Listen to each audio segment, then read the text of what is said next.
देश में काम की बात हो ही नहीं रही। जो बेसिक मुद्दे हैं, रोजी रोटी, कपड़ा, मकान, शिक्षा, स्वास्थ्य, बिजली, पानी, सड़कें, उसकी बात ये बातें कर रहे हैं और कोई नहीं कर रहा। और ये मीडिया दिखा रहे हैं लोग, हिंदुस्तान है और मोदी मीडिया वही दिखा रहे हैं। असलियत में आप देख रहे हो ना, पूरे देश का किसान बैठा है। मैं तो गरीब ही नहीं हूँ। दूसरी बात, आरक्षण खत्म कैसे होगा? जातिवाद इस देश से कैसे खत्म होगा? कि जो सर्टिफिकेट बनते हैं, कुछ भी बनता है तो उसमें लिखा जाता कि आपकी जाति क्या है। नमस्कार दोस्तों, स्वागत है आप सभी का ओपन कैमरा न्यूज़ में और मैं हूं आप सभी के साथ प्रशांत धीमान। इस वक्त हम मौजूद हैं गाजीपुर बॉर्डर पर। मौसम बहुत अच्छा है, धूप कम है और मेरे साथ यहाँ जितने भी नुमाइंदे हैं गाजीपुर बॉर्डर के, देखिए किस तरीके से यहाँ पर अभी शाम के समय सब बैठे हैं, आपस में बातचीत कर रहे हैं।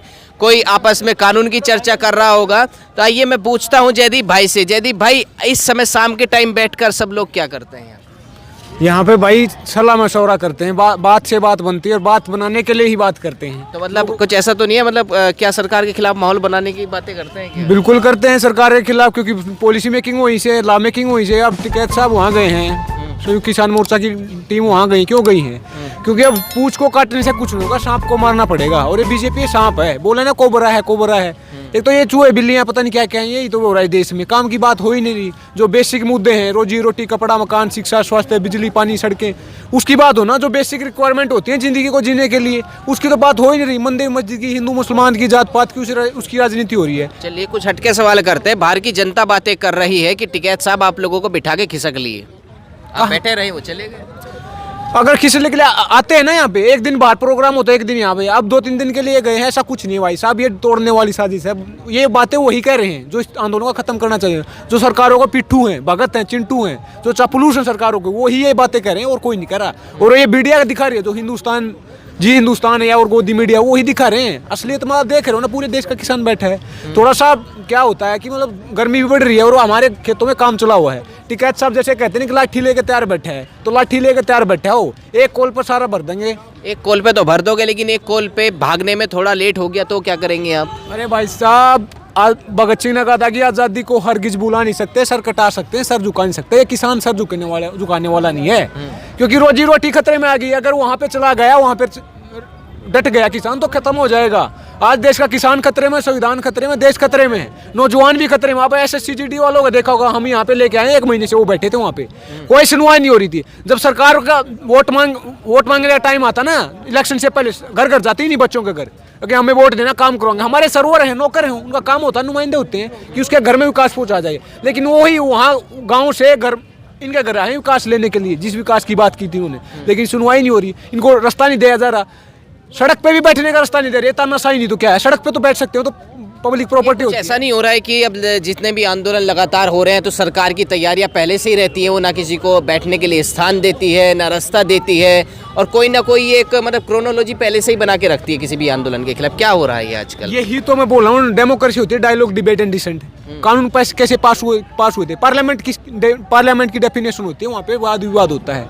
एक कोलकाता का, एक वेस्ट बंगाल का भी MP होता है, एक राजस्थान का भी होता है। वो अपने किसानों की बात रखता है, वो अपने किसानों की बात रखता है कि मेरे किसान को क्या फायदा होगा, क्या नुकसान होगा। स्टैंडिंग कमेटियाँ होती हैं, सेलेक्ट कमेटियाँ होती हैं, पूरा प्रॉपर डिबेट होता है, एक्सपर्ट होते हैं उसमें, फील्ड के एक्सपर्ट होते हैं। तो जब जाके कानून बनता है, तो पहले तो ऑर्डिनेंस के थ्रू लेके आए, वाद विवाद तो हुआ नहीं, बाद में ध्वनिमत से पास किया। उसके बाद जो आवाज़ उठा रहा है, क्योंकि हेल्दी डेमोक्रेसी उसको बोलते हैं, अगर 99% उसी के पक्ष में है, 1% उसके खिलाफ में, तो एक आदमी को समझाना पड़ेगा। वो स्वस्थ लोकतंत्र के साइन होते हैं, उदाहरण होता है, सिंबल होता है। लेकिन आज क्या हो रहा है, 70% देश की पॉपुलेशन ही एग्रीकल्चर पे डिपेंड है, डायरेक्टली इंडायरेक्टली। खेती में और भी चीज़ें आती हैं, जैसे फिशरी है, हॉर्टिकल्चर है, लाइव स्टॉक है। तो उसमें अगर आप इसके खिलाफ हैं तो आज उनकी सुन नहीं रहे। कोई सवाल पूछता तो जेल में डाल देते हो। पहले तो बोलेंगे बेटी पढ़ाओ, बेटी बचाओ, बेटी पढ़ाओ।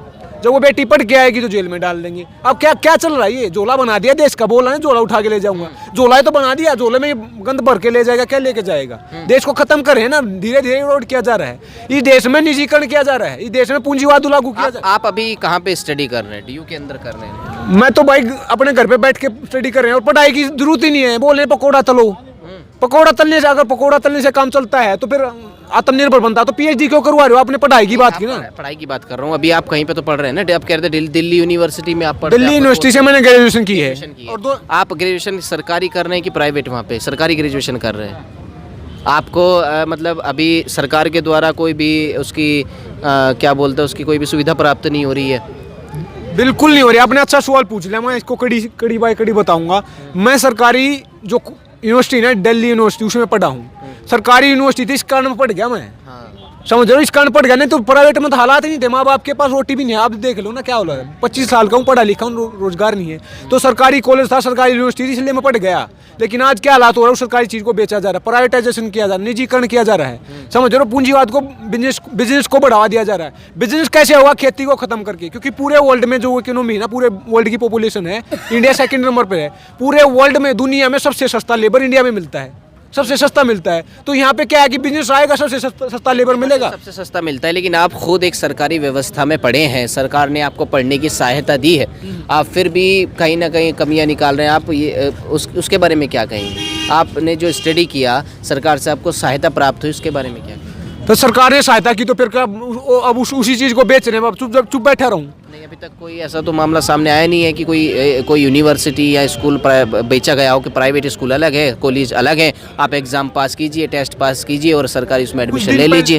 कुछ दिन पहले एक पॉलिसी लेके आए थे ये कि इंस्टीट्यूट ऑफ एमिनेंस, उसमें क्या था कि जीओ की यूनिवर्सिटी बनाई थी, वो बनी भी नहीं है, एग्जिस्ट नहीं करती। उसको 4 जो टॉप होते हैं ना उसमें रखा था। तो जो प्राइवेट, वो बनी भी नहीं है, प्राइवेट है वो। जो जेएनयू है, दिल्ली यूनिवर्सिटी, जो टॉप की यूनिवर्सिटी, उसको खत्म किया जा रहा है, फंड नहीं दिया जा रहा। ऊपर से मैं बोल रहा हूँ कैसे खत्म होगा? अपने आप ही खत्म हो जाएगा। अब नई एजुकेशन पॉलिसी आई है, उसका तो पता होगा आपको। उसमें क्या बोला कि बाहर की यूनिवर्सिटी अपनी यहाँ पे ब्रांच खोल सकती है। तो हमारी यूनिवर्सिटी अपने आप ही खत्म हो जाएगी, क्योंकि बाहर का विदेशी माल आएगा ना, विदेशी टीचर आएंगे, प्रोफेसर आएंगे। तो हमें पसंद है ना बाहर का, वो चिकना चुपड़ा मुंह, एजुकेशन भले ही न हो लेकिन साफ सुथरा हो, तो अब लगता है पढ़ा लिखा भाई। एक देश में तो ये हालात है कि अंग्रेजी बोलने मतलब पढ़ा लिखा होता है। अंग्रेजी तो लैंग्वेज होती है, अंडरस्टैंडिंग थोड़ा ना होती है, सबको पता है। लेकिन जो अंग्रेजी बोलेगा पढ़ा लिखा है, यही तो पिछड़ापन है देश का। और उस एजुकेशन पॉलिसी में ये भी बोला है कि अंग्रेजी स्कूल हैं जो हर गली हर गली के कोने में खुले हुए हैं, उसको बंद किया जाएगा। इसके बाद में दम नहीं, इसको बंद करवा दे। क्यों ना करवा दे? क्योंकि पूंजीपतियां क्यों, पैसे वालों की हैं। 12-12 हज़ार रुपये फीस लेता जो एक महीने की, उसको कौन बंद करवा देगा? उसके हाथ में पावर है, उसके पास सवाल है तो वोट है। कि जिसके पास जुबान होती है वो इन्फ्लुएंस कर सकता है ना लोगों को।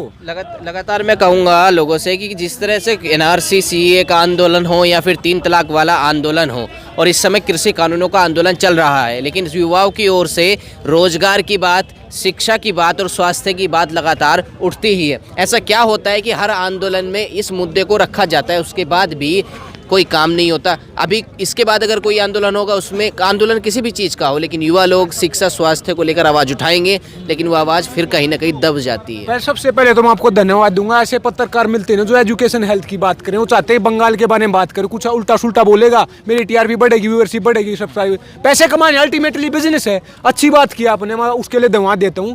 क्योंकि आप मुझे बताइए, वेस्टर्न वर्ल्ड है, अमेरिका है, यूरोप है, जापान है, चाइना है, साउथ कोरिया है, ऑस्ट्रेलिया है, न्यूजीलैंड है, कैसे आगे बढ़े हैं? ह्यूमन डेवलपमेंट बोलते हैं उसको। ह्यूमन डेवलपमेंट में शिक्षा स्वास्थ्य आते हैं।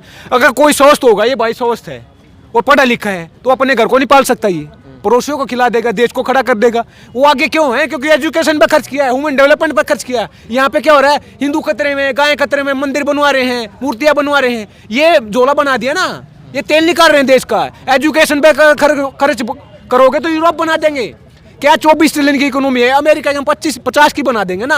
आप 5 साल के लिए इलेक्शन को भूल जाओ। 2019 में आम चुनाव होता हो, 2020 में दूसरे चुनाव और स्टेट के, अब चुनाव है 5 राज्यों में, अगले साल यूपी में, उससे अगले साल 3 राज्यों में हो रहा है, उससे अगला आम चुनाव है। इस देश में चुनाव ही हो रहा है। सारी कैबिनेट मिनिस्ट्री उठ के जाती है, सारी सरकार वोट मांगने लग जाती है। एक छोटा सा चुनाव ना स्थानीय। अब तो आप थोड़े दिन रुक जाओ, आगे कोई पंचायत चुनाव होगा, मोदी जी वोट मांगने आएंगे। मैं आपसे पूछना चाहूँगा, कहीं ऐसा तो नहीं है कि इस देश का जो युवा है वो आंदोलन करते करते ही बूढ़ा हो जाए? पहले वो रोजगार के लिए आंदोलन करे, फिर वो शिक्षा के लिए आंदोलन करे, फिर वो स्वास्थ्य के लिए आंदोलन करे, उसकी उम्र ही निकल जाए नौकरी की। निकल रही है। मैं बोला ना जैसे सीजीडी की बात की, मैं एक महीने से बैठे हूँ वहाँ पे, उनकी ना 28 या 30 उम्र हो चुकी है, और एज हो जाएंगे 1-2 साल में। उनके पास लास्ट चांस, आपकी बार नौकरी मिल गई तो मिल गई, ना तो खत्म हो जाएगा। तो अपने आप ही खत्म हो जाएंगे, क्योंकि ये एजुकेशन को, किताब को, कैमरे को खत्म किया जा रहा है। टिकैत साहब बोलते हैं ना, किताब पे और कलम और कैमरे पे बंदूक का पैर है। तो सच्चाई है, जो किताब है तो जेलों में पड़ी है, जो क्राइम है वो पार्लियामेंट में बैठे, उसको सेलिब्रेट कर रहे हैं। कैसे सेलिब्रेट कर रहे हैं? क्योंकि 43% पार्लियामेंट में क्रिमिनल बैठे हैं। एडीआर की रिपोर्ट बता रही है। तो कैसे काम चलेगा? राहत इंदौर जी ने कहा था कि बन के हादसा बाजार में आ जाएगा, जो नहीं होगा अखबार में आ जाएगा कि चोर उचक्कों की करो कदर, पता नहीं कब कौन कौन सी सरकार में आ जाएगा। ये चोर उचक्के की सरकार है, ये चोर उचक्के हमारा कानून बना रहे हैं, ऐसे कानून बनेंगे। 2008 में मालेगांव ब्लास्ट केस होगा, आपने सुना होगा, आतंकवाद के चार्ज साधु प्रज्ञा ठाकुर, वो पार्लियामेंट में बैठी है, गोडसे जिंदाबाद के नारे लगाती है और हम आतंकवादी खालिस्तानी बोल रहे हैं। ये आतंकवादी तो हमारा कानून बना रहे भाई साहब, तो ऐसे चलेगा क्या देश?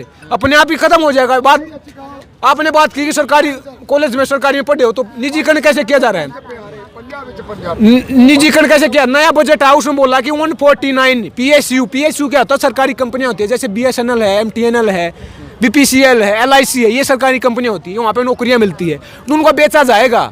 डिस इन्वेस्टमेंट का टारगेट रखा 2.25 लाख करोड़ का, तो सरकार का स्टेक एक कुछ ऐसी व्यवस्था नहीं हो जाएगी, मैं आपसे पूछना चाहूँगा जयदीप भाई, कुछ ऐसी व्यवस्था नहीं हो जाएगी कि कोई भी बंदा बड़ा हो प्राइवेट में ही पढ़े और फिर मान लीजिए वो LIC में भी युवा नौकरी करते हैं और जगह भी युवा नौकरी करते हैं जिन्हें प्राइवेट किया जा रहा है, कि युवा प्राइवेट से ही पढ़े, लूटे और फिर लूटने का काम करे प्राइवेट में ही नौकरी करके? क्या ऐसा प्राइवेट में तो लू किसने बता दिया? आप मुझे बताओ, दिल्ली पब्लिक स्कूल में ना 10,000 रुपये के एक बच्चे की फीस, टीचर की फीस सैलरी कितने? 10,000।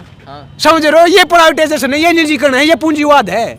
सरकारी स्कूलों में जाओगे तो फीस तो बहुत कम है, 100 रुपये 200 रुपये, सैलरी कितनी? 70,000 रुपये। 10,000 तो आप उस स्कूल की बात कर रहे हैं जो दिल्ली के अंदर है, जो गांव के अंदर है उनमें 2-2 हजार 1,500 रुपये में टीचर है। अब आप ये बताइए कि जब 2-2 हजार 1,500 रुपये के टीचर उस बच्चे को पढ़ाएंगे और 10,000 रुपये फीस लेंगे, मतलब फीस ज़्यादा और क्वालिटी कम, तो बच्चे का भविष्य बनेगा कैसे? वो बिच्छू है ना, वही तो बोल रहा हूँ ना, तो एजुकेशन है ही नहीं। टैलेंटेड होता ना, वो करीम होते, वो तो है ही नहीं। पढ़ा 2,000 में कैसा टीचर लेके आओगे आप? बताओ। वो तो मोर का ना ठप्पा लगा रखा है कि पढ़ाना है, टीचर है बैठा है। 2,000 में क्या आएगा भाई साहब? 2,000 में जूते भी नहीं आते, कुछ भी नहीं आता, जुराबे आते 2,000 के आजकल। तो वो क्यों पढ़ा रहे हैं 2,000? इस रास्ता ही नहीं बचा। पढ़ा लिखा तो था, वो सरकारी नौकरी के लिए तैयारी की, उन्होंने नहीं बचा। मेरे भाई आए ना SSC के, ऐसे तो जाते हैं वहाँ पे। 2,000 को ऑप्शन नहीं बचेगा तो रोटी तो खानी पड़ेगी ना। 2,000 के 1,000 में भी करेगा। चलिए, जब आप रोजगार की इतनी बात कर रहे हैं तो एक मैं को प्रश्न आपसे करना चाहूँगा, आरक्षण के ऊपर क्या कहेंगे? क्योंकि कुछ युवा ऐसे भी हैं जो जनरल कैटेगरी के, जो आरक्षण की वजह से मेहनत करते करते भी रह जाते हैं। आरक्षण अच्छी चीज है, लेकिन पर्सनल राय है मेरी। आप ये मत सोचो किसान आंदोलन बैठक सब किसानों की बात है। इस चीज को आर्थिक हालात पर करना चाहिए। क्यों करना चाहिए? उदाहरण के लिए बता दूं, ध्यान से सुनना बात को। ये भाई जन्म में है, मैं दलित हूँ उदाहरण के लिए। बोला क्या था कि ये पॉजिटिव डिस्क्रिमिनेशन है। जब संविधान लागू हुआ 10 साल, हर 10 साल बाद उसको बढ़ाया जाएगा। लेकिन क्या हो रहा है कि जो इसके माँ बाप है ना, मेरे माँ बाप है, मैं दलित हूँ, मेरे माँ बाप IAS रहे हैं, समझो। मुझे कोई दिक्कत नहीं है, क्योंकि मैं पैसे के कारण तो बनाया था, क्योंकि उसकी मॉनेटरी कंडीशन अच्छी, इसलिए आरक्षण बना था। लेकिन मेरे माँ बाप IAS हैं, तो आप मुझे बताइए, इसके माँ बाप किसान हैं, तो इसको आरक्षण चाहिए या मुझे चाहिए? इसको चाहिए। चाहिए कि नहीं चाहिए? क्योंकि मैं तो गरीब नहीं हूँ, मैं तो गरीब ही नहीं हूँ। दूसरी बात, आरक्षण खत्म कैसे होगा? जातिवाद इस देश से कैसे खत्म होगा? कि जो सर्टिफिकेट बनते हैं, कुछ भी बनता है तो उसमें लिखा जाता है कि आपकी जाति क्या है प्रॉपर। तो वहाँ पे अगर आर्थिक हालात पे होगा तो सीधा पता चलेगा अमीर कौन है, गरीब कौन है। अपनी जाति अपने आप ही खत्म। हालात आय प्रमाण पत्र बनते तो हैं या कि अगर साल की आपकी आय 80,000 है तो आय प्रमाण पत्र में 10,000 आती है, तो आर्थिक हालात में आरक्षण ऐसे नहीं है मेरे भाई, ये नहीं करना। वो 1 लाख रुपए, वो जो सैलरी जिसकी अच्छी है, जो अपने बच्चे को शिक्षा स्वास्थ्य अपने पैसों में प्राप्त करा सकता है, वो पैसे दे के सरकारी महकमे में भी पैसे देके अपना 10,000 रुपये साल का वो बनवा लेगा आय प्रमाण पत्र और उसे आरक्षण मिल जाएगा। तो नहीं तो भी तो फिर वो तो लॉ एंड ऑर्डर का सिचुएशन है ना, मतलब वो भ्रष्टाचारी बात हुआ, हमने सिस्टम का कमजोरी बता दी ना, तो वो अलग किसी सिचुएशन है। जयदीप भाई कह रहे हैं कि सिस्टम हमारा बहुत कमजोर है, किसी भी तरह से हम चल लें, लेकिन एक जो आम व्यक्ति है उसे कहीं ना कहीं दिक्कतें सामने आती हैं। उसे सिस्टम को हमें ध्यान में रखकर सुधारना होगा। सरकार से कहीं ना कहीं ये अपील है युवाओं की, रोजगार को लेकर और शिक्षा स्वास्थ्य को लेकर।